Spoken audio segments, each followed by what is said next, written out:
সোনাবাত অনেক গরম।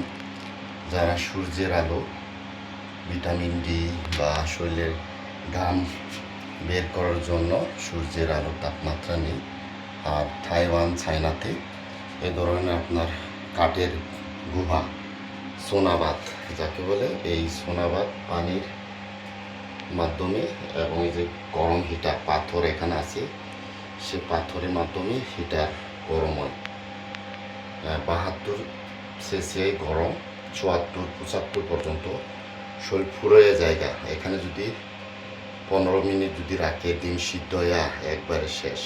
15 মিনিট মতো থাকতে হয়। এই যে এটা টাইম, এটা সিলেক্ট করা হয়, এটা ঘুরাইলে আপনার স্টার্ট টাইম 15, এই 15 এটা শেষও হবে, 15 মিনিট হবে।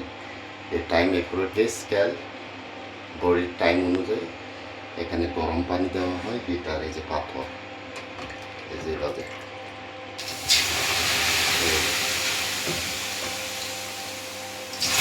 দিয়ে শরীরে অনেক ঘাম বের করে। যারা সূর্যের আলো তাপমাত্রা সহ্য করতে পারে না, অনেকজন চায়না, তাইওয়ান এই ধরনের যে সোনাবাত গুহায় বসে 15 মিনিট থেকে মানে শরীরের ঘাম বের করে। যে এটা অনেক ঘাম, দেখছেন অনেক ঘাম এই যে বের হয়েছে একদম, দেখছেন অনেক অনেক গরম,